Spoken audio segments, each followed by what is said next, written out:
자, 화학 기출문제 풀이 3회 가도록 하겠습니다. 자, 3회 1번.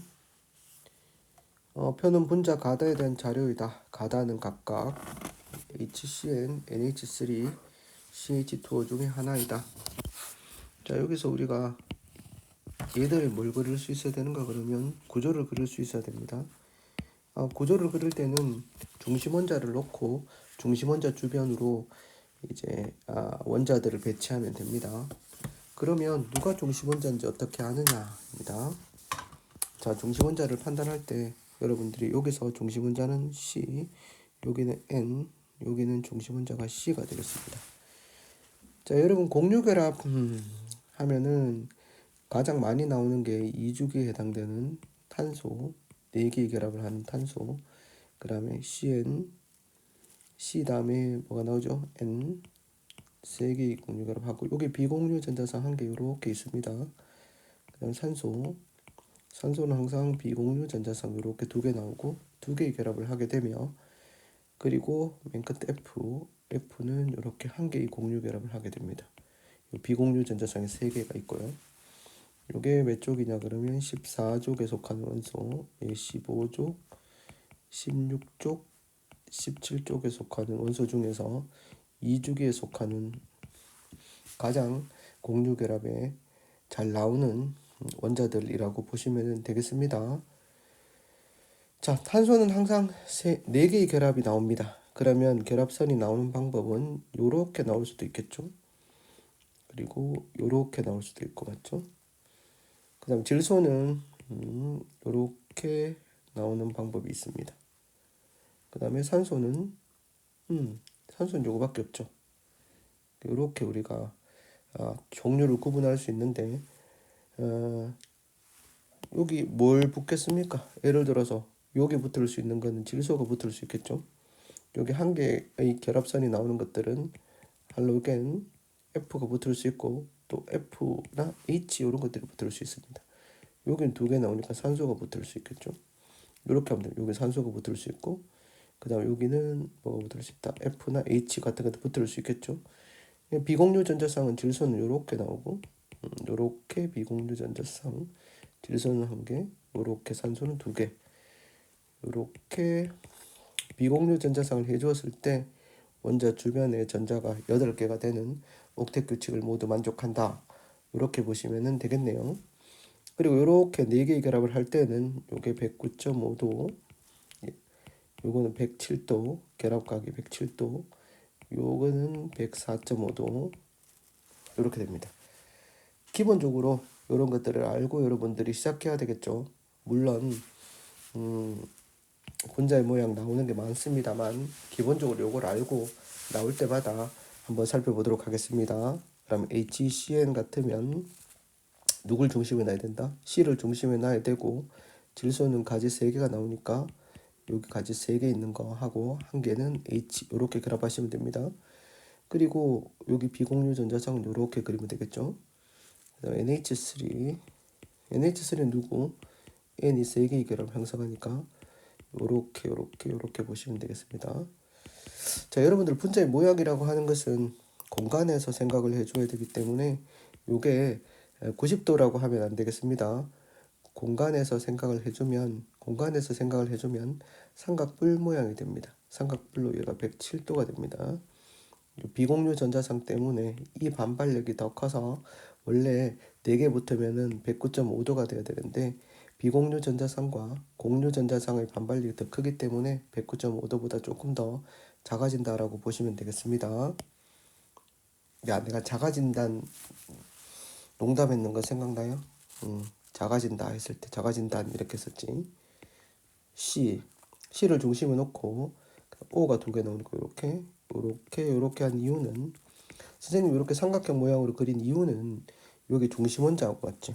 이제 중심원자 주변에 전자쌍이 이렇게 세 개가 이렇게 나올 때는 이중결합을 단일결합으로 취급하고 반발력이 최소가 되는 위치는 약 120도 정도 된다. 이렇게 이야기했었죠. 이게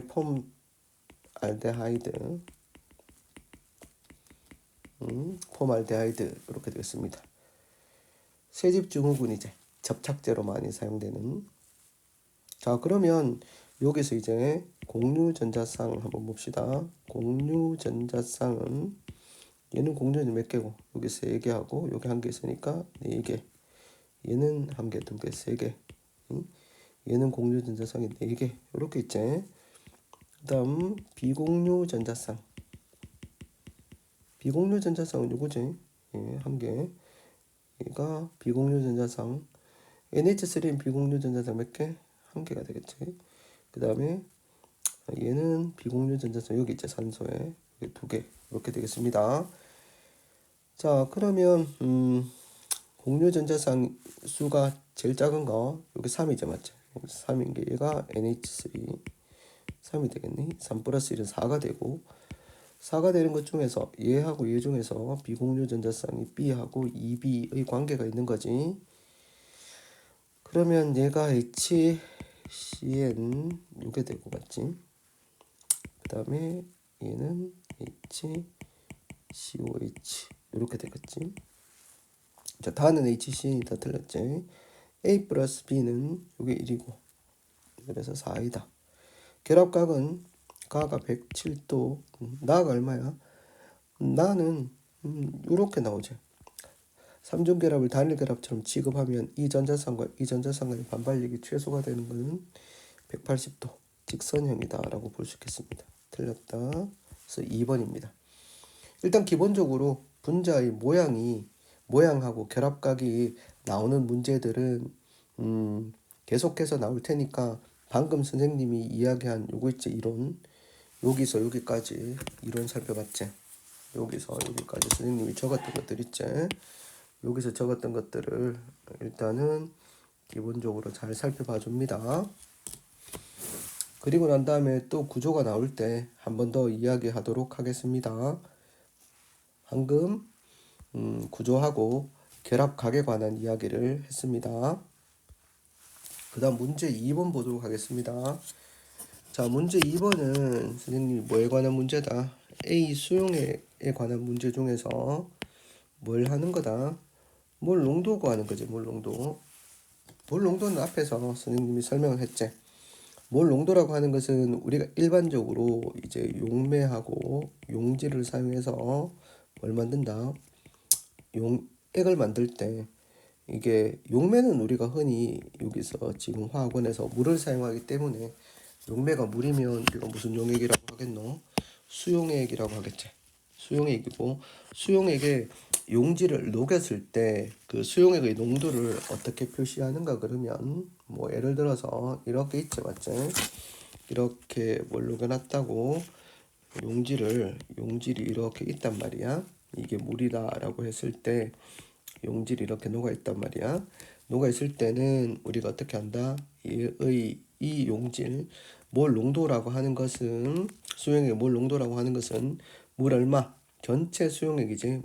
물에다가 용질을 넣었을 때 용액이라고 한다. 이렇게 넣었을 때 전체 부피를 1리터당 1리터라고 했을 때 들어있는 용질의 몰수 이렇게 해서 뭘 표시한다.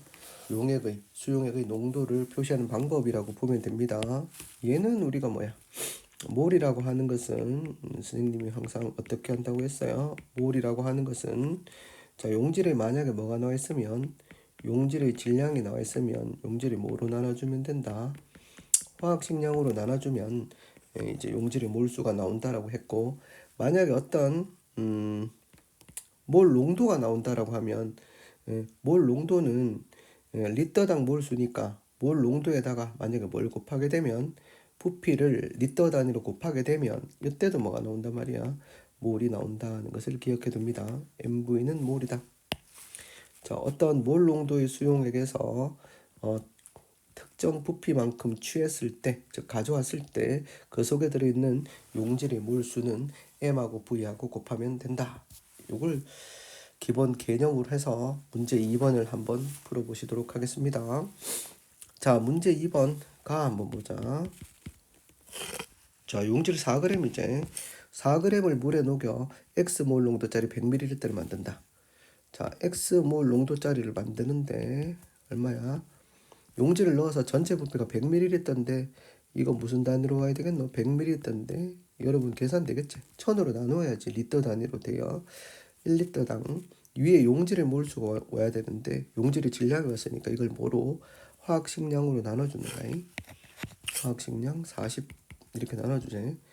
그렇게 되면 계산을 하면 이렇게 하면 이게 0.1이제 0.1이고 이렇게 곱하지. 그러면 4분의 4니까 1몰 농도다 이렇게 나오는 거지. 그래서 x 값은 얼마가 된다? 1이 된다는 거야. 자, 두 번째 y는 자 여기 이미 구했지. x가 1몰 농도짜리 25ml에 물을 넣어서 y몰 농도짜리 200ml를 만든다라고 했습니다. 자, 물을 넣게 되면 어떻게 되는가 그러면 용질의 몰수는 그대로겠지, 맞지? 용질의 몰수는 그대로니까 용질의 몰수는 어떻습니까? 물을 넣어서 Y몰 농도짜리를 만드는데 전체가 어떻게 된다? 200이 된다는 거지. 이것도 1000으로 나누면 용질은 어떻게 된다? 1몰 농도짜리 아까 전에 뭐라 그랬어? MV를 곱하면 된다 그랬지. A라는 용질 1몰 농도짜리 A25ml이 들어있는 용질의 몰수라고 하는 것은 1 곱하기 어떻게 돼? 25ml죠, 맞지? 이것도 역시 뭐로 나눈다? 1000으로 나눈다. 이렇게 보면 되겠지? 그러면 이렇게 천천히 없앤다. 천천히 없애고 그다음 55 25 54 20 5일원 후 58이 40 그래서 8분의 1 이렇게 나오게 됩니다. 8분의 1 그래서 y는 어떻게 된다? 8분의 1 이렇게 나오게 되겠지. 맨 마지막에 답은 한번 보도록 하겠습니다. x는 1이고 y는 8분의 1이다 라고 볼 수 있겠지. 자, 요거는 혼합용액의 물 농도인데 혼합용액의 물 농도 자 A 1몰짜리 A 수용액 얼마를 섞었다? 50ml와 8분의 1몰짜리 V를 섞어서 0.3몰 농도짜리 200ml를 만든다라고 했습니다. 자, 봐봐. 똑같이 하면 돼. 0.3몰 농도짜리를 만드는데 전체 얼마짜리 만든다? 200ml지. 전체를 200으로 해서 1000으로 나눠주고 위에 용질의 몰수는 여기 있지. 1 곱하기 얼마? 1 곱하기 50 50이니까 어떻게 돼? 1000으로 나눠주고 플러스 두 개를 섞어놨네. 혼합용에 어떻게 돼? 8분의 1짜리가 8분의 1몰 농도짜리가 Vml지. Vml 1000 이렇게 하면 됩니다.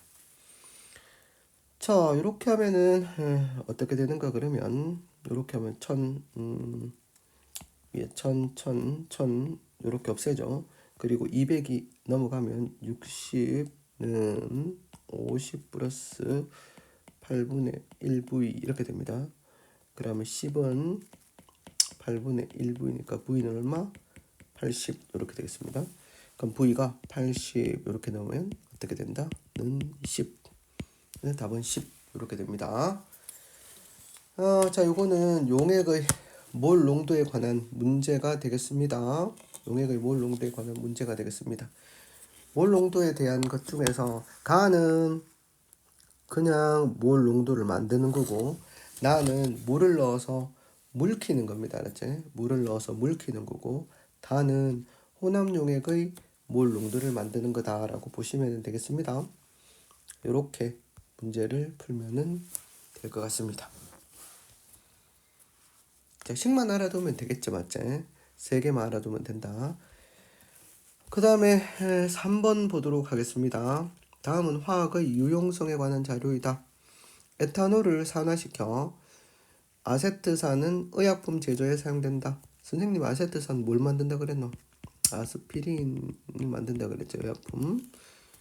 그리고 질소와 수소를 반응시켜 만든 암모니아는 뭐의 원료로? 비료의 원료로 사용된다.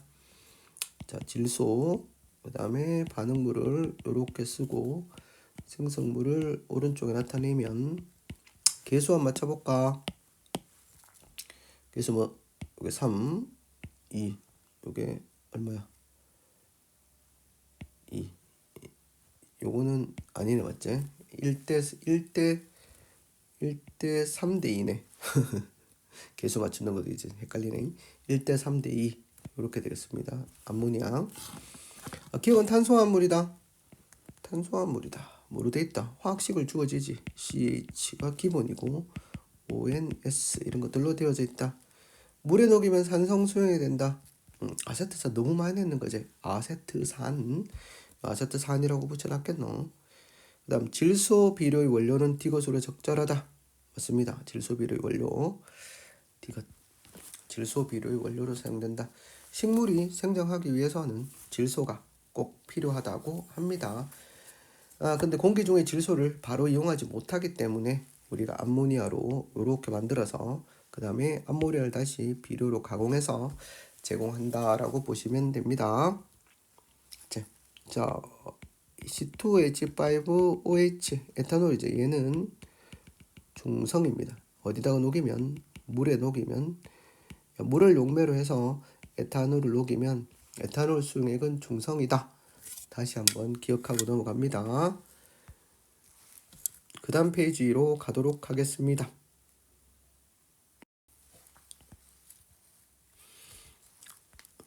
자, 그 다음 페이지 문제는 2023년 평가원 20번 문제가 되겠습니다. 와, 20번 문제 다음 시간에 할까? 다음 시간이 어딨어? 자, 한번 가보도록 합시다. 평가원 20번 문제니까 쉽지는 않겠네요. 맞죠? 일단 화학 반응식 이렇게 나옵니다. 개수가 뭔지 모르겠습니다.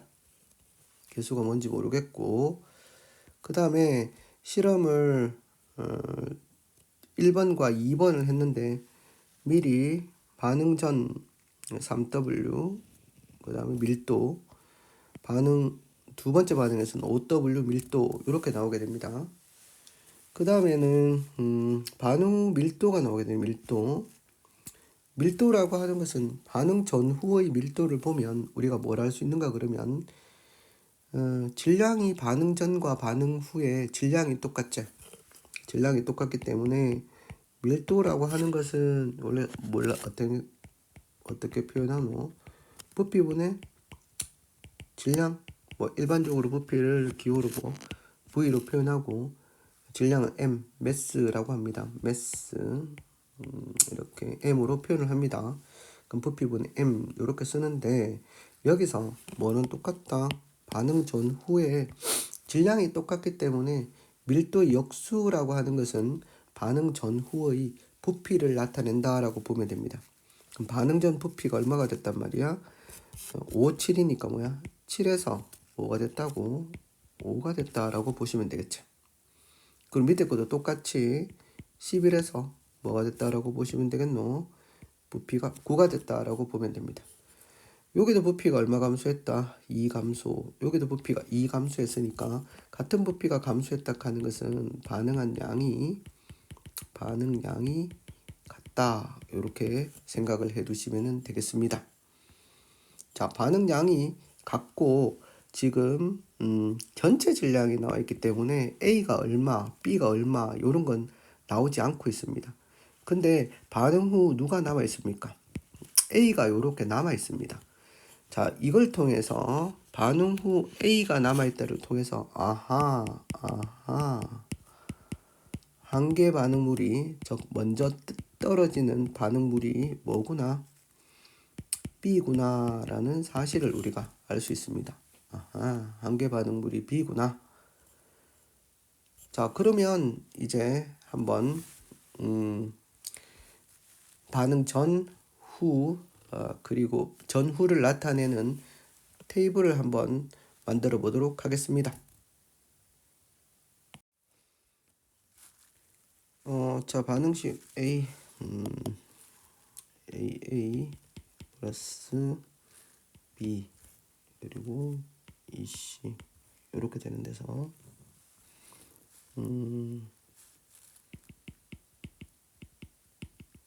실험 1번 보도록 하겠습니다.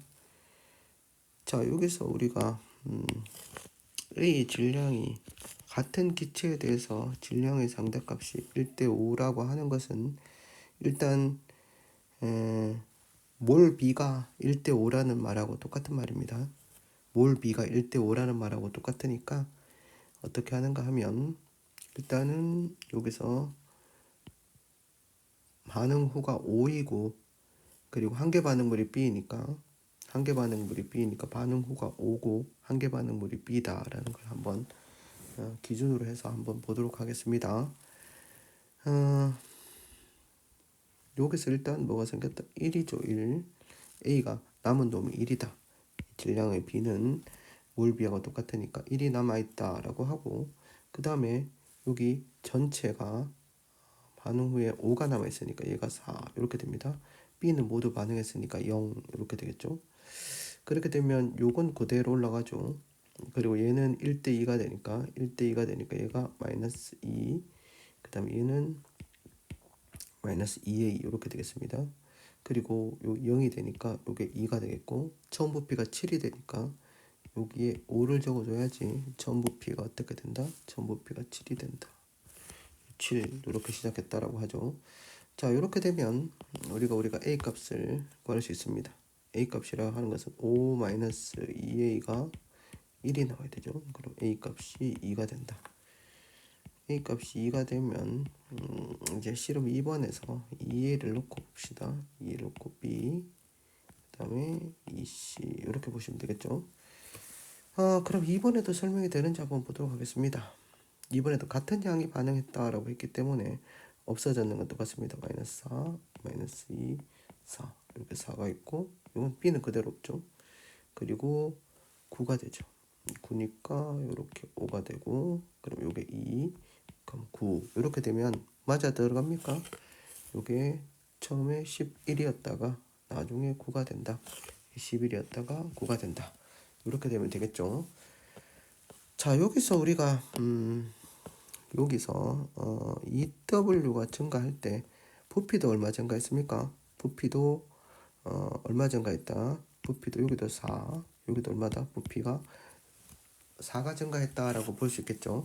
그럼 EW라고 하는 게 부피로는 어떻다? 4, 즉 4몰에 해당된다니까 W는 0.5에 해당된다라고 보시면 되겠죠. 즉 0.5g당 부피 1, 즉 1몰에 비례한다라고 보시면 되겠습니다. 그럼 A가 얼마가 되겠습니까? 여기서 맨 첫 번째 실험에서 3W 중에서 여기 A가 1일 때 0.5W니까 여기 5에 해당되는 것은 얼마다? 2.5W가 되겠죠. 2.5W가 되겠고 요 B에 해당되는 것은 얼마다? 3W 전체가 3W 있으니까 요 B에 해당되는 것은 0.5W다라고 볼 수 있겠습니다. 요거는 당연히 어떻습니까? A가 2니까 여기 4에 해당되겠죠. 4에 해당되는 것은 얼마다? 5가 2.5니까 4에 해당되는 것은 2W다라고 보시면 되겠죠. 4에 해당되는 2W고 2에 해당되는 것은 0.5W니까 여기 질량 보존의 법칙에 따라서 요게 2.5W 이렇게 되겠습니다. 자 그렇게 되면 A 값은 얼마다? A 값은 2가 되겠죠. A 값은 2 곱하기 C의 분자량이라고 하는 것은 분자량은 어떻습니까? 몰은 분자량분의 질량입니다. 질량인데 식을 변형하면 자, 질량을 뭐로 나눠주면 몰을 나눠주면 뭐가 된다? 분자량이 된다는 거죠. 분자량이 B이기 때문에 C는 보시면은 어떻게 됩니까? C는 이렇게 되죠. 2.5를 뭐로 2.5를 뭐로 나눠주면 된다. C는 4로 나눠주고 B는 0.5를 뭐로 나눠주면 된다. 2로 나눠주면 되는 거죠. 이렇게 곱하면 2 곱하기 이렇게 곱하면 얼마입니까? 5분의 2 이렇게 되는 거죠. 그러면 5분의 4 답은 5분의 4 이렇게 되겠습니다. 자 문제가 조금 복잡하죠. 왜냐하면 평가원 문제 20번 문제입니다. 이게 2023년도인지 2년도인지 잘 모르겠습니다만 답은 5분의 4가 되겠습니다. 자 여기서는 이미 실험 1번에서 충분한 양의 A가 다 반응했는데 거기다가 A를 더 넣어준 거라고 볼 수 있겠습니다. A를 더 넣어줘서 더 넣어준 A, EW에 의해서 부피가 어떻게 됐다? 4가 증가했다. 요걸 토대로 해서 문제를 풀어보시면 되겠습니다. 차근차근 풀어보십니다. 어렵지? 너무 어려우면 넘기고 여기서 기억하셔야 될 것은 밀도비를 이용해서 뭘 할 수 있다? 부피비로 전환시켜서 부피를 다시 몰로 나눌 수 있다. 이게 질량이 똑같으니까 부피로 가서 결국은 몰에 비례한다는 걸 통해서 아이스 테이블, 즉 이 테이블 안에다가 몰을 넣고 그 다음 같은 기체일 때 질량이 요렇게 나와 있으면 뭘 해도 된다. 부피로 변환시켜서 하면 된다. 부피비가 똑같다. 이걸 통해서 문제를 차근차근 풀어보시도록 합니다. 그 다음에 문제 5번 봅시다. 자, 2, 3주기 바닥 상태 W에서 Z에 관한 자료이다. 자, 2, 3주기 바닥 상태에서 여러분들이 여기 보시면은 뭐가 나오는가? S 오비탈에 들어있는 전자수가 6개다. 그리고 4개다. 3개다. 이게 뭘 뜻하는지 한번 보도록 하겠습니다. 쭉 바닥 상태 전자 배치 오비탈에 한번 시켜보도록 하겠습니다. 일반적으로 1S에 2개, 2S에 2개, S 소문자로 써야 되겠지. 그 다음에 2P에 P 오비탈은 종류가 다른 게 3개 있으니까 2개씩 들어가면 6개. 그럼 총 10개가 들어갔네. 3S 2개, 그 다음 3P 6개. 됐지? 요렇게 들어가고, 요렇게 하면 18번까지 들어가거든. 근데 일반적으로 18번까지 밖에 안 나오니까 요렇게 순서대로 여러분들이 채워가면 됩니다.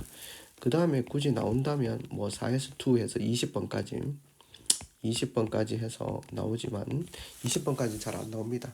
그래서 어느 정도 순서대로 기억하면 되겠다.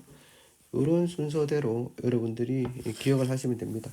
1S2, 2S2, 2P6, 3S2, 3P6 이렇게 순서대로 기억을 하시면 되겠습니다. 자, S오비탈에 들어있는 전자수가 6개이려고 하면 기본적으로 어떻게 해야 되는가 그러면 자, 1S2, 2S2 반드시 2P6까지는 들어가야 됩니다. 여기까지는 들어가야 되고 그 다음 6개가 되려고 하면은 3S2 이렇게 해야지 6개가 되는 거죠. 6개 최소한 S오비탈에 전자가 몇 개가 들어간다? 6개가 들어가고 그리고 홀전자수가 1개라면 이때는 전자가 다 채워져 있죠. 3S2까지 다 채워져 있는데 홀전자수 그 다음에 어디 들어가야 됩니까? 3P1, 3P1에 들어가도 홀전자수가 1개입니다. 요게 누구입니까? 알루미늄이죠. 이렇게 들어가도 되고 요거까지 똑같고 그 다음에 3P 몇 개가 들어가도 5개가 들어가도 3P에 5개가 들어가면 CL이죠. CL 같은 경우도 홀전자가 1개입니다. 왜냐하면 P오비탈은 여러분 알다시피 이게 상자에 전자 배치를 시켜보면 5개 들어가면 하나, 둘, 셋, 넷, 5개 이렇게 들어가면 홀전자가 몇 개가 됩니까? 1개가 되기 때문에 이렇게 2가지 경우가 나옵니다. 2가지 경우가 나온단 말이야. 그러면 이 중에서 WX가 누군지 모르겠지. 알루미늄인지 CL인지 모르겠습니다. 그 다음 두 번째 4분의 1 되는 거 한번 해볼까 그러면 4분의 1 되는 거 1S2 그 다음에 2S2 요렇게 들어가야지 S오비탈에 있는 전자수가 어떻게 돼? 4개가 되겠지. 그러면 4분의 1 되려고 그러면 어떻게 해야 됩니까? 4분의 1 되려고 그러면 이것도 마찬가지야. 2P1도 되지. 2P1이 풍소야, 알았지? 그 다음에 1S2, 2S2 똑같이 2P 모두 된다. 5도 되지. 2P5는 뭐야? 플로린이야. 됐지? 그러면 여기도 어떻게 되나? 여기도 일단은 누구 아니면 누구?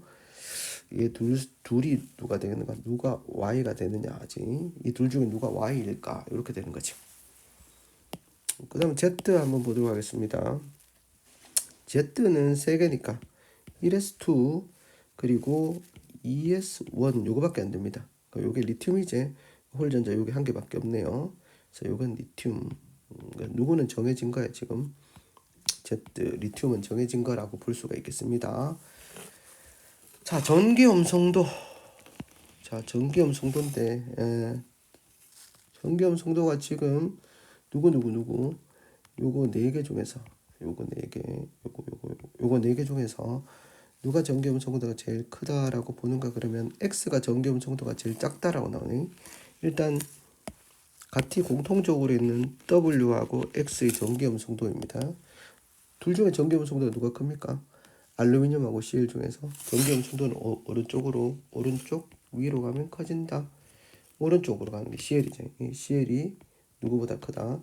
알루미늄보다 전기음 송도가 크다입니다. 그럼 얘가 W가 뭐가 되겠습니까? CL이 되겠고 X가 뭐가 된다? 알루미늄 이렇게 나오겠네. 얘가 어떻게 되노? Z는 아까 전에 리튬이라고 했고 Y와 Z는 같은 주기 원소이다. 자, 리튬 2주기입니다. 같은 주기 원소인 건 B하고 F 중에서 Y와 Z는 같은 주기 원소이다. 응? 어차피 같은 주기 원소인 건 똑같은데요. 근데 Y가 요 사이에 들어갑니다. 맞지? Y가 누구 사이에 들어가는가? 그러면 CL하고 누구 사이에? X 알루미늄 사이에 Y가 들어갑니다. CL하고 알루미늄 사이에 Y가 들어간 F는 전기음 송도가 됐다 크제 제일 크제 4.0으로 여기 붕소가 됩니다. 그래서 Y가 붕소 이렇게 되겠습니다. 그러면 W는 CL이다. X하고 Y는 같은 족 원소이다. 알루미늄하고 붕소는 몇 쪽입니까? 알루미늄 몇 쪽? 13번. 붕소는 5번이니까 원자 번호 13번 5번으로부터 같은 족 몇 쪽 원소이다? 13족 원소이다입니다. 13족 원소. 같은 족 원소 맞죠? 제1 이온화 에너지와 제2 이온화 에너지 차이가 많이 나면 되겠죠. 그럼 Z 같은 경우는 몇 쪽입니까? 1쪽 리튬이죠. 리튬은 어떻습니까? 리튬은 플러스 3 보호 모양에 따라서 첫 번째 껍질에 2개, 두 번째 껍질에 몇 개가 있는가? 그걸 껍질 다 안 그리겠습니다. 1개 이렇게 있죠. 여기서 우리가 순차적으로 전자를 떼어낼 때 요걸 떼어낼 때 필요한 에너지를 제1 이온화 에너지라고 합니다. 두 번째 전자를 떼어낼 때는 안쪽 껍질에 있는 전자 요게 나오죠. E2 이렇게 나옵니다. 그러면 이 에너지 차이가 어떻게 된다? 상당히 크게 차이가 나기 때문에 이 값이 커질 수밖에 없다. 이렇게 됩니다. 그래서 요게 맞죠. 그래서 답은 기억, 니은, 디귿 이렇게 되겠습니다. 자, 선생님이 전기음 송도는 여러 군데 사용되니까 외우라고 했습니다. 전기음 송도. 자, 전기음 송도라고 하는 것은 누가 전자쌍을 잘 끌어당기나라는 척도입니다. 화학 결합을 할 때 전자를 매개차로 결합하는데 그 전자를 누가 잘 당기냐를 숫자로 표현했습니다. 수소부터 한번 보자. 2.1 수소 밑에 뭐 있노? 리튬 있지. 1.0 그 다음에 1.5 2 2.5 3 3.5 4.0 이렇게 되죠. 3.0이라고 해도 되고 맞지? 4.0이 누구야? F 요게 누굽니까? 산소 요게 질소 요게 뭐다? 탄소 요런 순서대로 갑니다. 요게 2주기까지 요 18쪽은 없습니다. 18쪽은 화학결합을 하지 않기 때문에 전기음 송도값을 기록하지 않습니다. 3주기는 잘 나오진 않지만 그래도 한번 봅시다. 요게는 0.9부터 시작합니다. 0.9 1.2 0.3 차이 납니다. 그 다음 1.5 이렇게 되겠습니다. 1.5 얘가 알루미늄이겠죠. 1.5 그 다음에 1.8 얘가 규소입니다. 1.8 그 다음에 2.1 그 다음에 2.5 3.0 이렇게 갑니다. 염소까지 이렇게 간다라고 볼 수 있겠습니다. 이게 황이죠. 황이고 이게 염소고 이렇게 되겠죠. 순서대로 맨 밑에는 뭐 나오지 않습니다. 이 1.8, 0.8, 1.1 칼카까지입니다. 칼카까지인데 주요하게 나오는 전기음 송도를 보시면 됩니다. 어디로 가면 커집니까? 오른쪽 위로 가면 전기음 송도가 커진다. 이렇게 보시면은 되겠네요. 그래서 전기음 송도는 몇 가지 전기음 송도는 여러분들이 외워두시기 바랍니다. 수소 다 외우면 좋겠죠. 요것도 한 번씩 나왔었습니다. 전기음 송도 이런 것들은 염소 이런 것들이지. 전기음 송도를 여러분들이 알아두시도록 합니다. 여기 뭔지 알겠죠? 탄소 밑에 얘가 규소고 맞지? 규소고, 그다음 인, 황, 염소 이렇게 되겠지. 이런 것들 전기 음성도를 꼭 기억을 해둡니다. 자, 지금 처음이라서 내용들이 이론하고 같이 하다 보니까 되게 많이 있네요. 여러분들 이런 오비탈의 전자 배치라든지 이런 것들을 할 수 있도록 했으면 좋겠습니다. 되겠습니까? 전기 음성도 값은 외워둡시다. 뭐 예를 들어서 나중에 하겠지만 화학 결합에서 H하고 Cl하고 이렇게 공유할 때 전자쌍을 공유할 때 요걸 우리가 HCl 이렇게 표시했을 때 전기 음성도가 누가 크다? Cl이 크기 때문에 전기 음성도 큰 쪽으로 화살표를 표시하면 얘가 전기적으로 음성이 되고 얘가 전기적으로 양성이 되는 무슨 분자다? 극성 분자다. 이런 거 할 적에 여러분들이 전기 음성도를 사용을 할 수가 있어요. 그러니까 외워둡시다. 외워두지 않으면 누가 전기 음성도가 크다 하는 정도까지는 파악해 두도록 합시다. 이상입니다. 굿바이.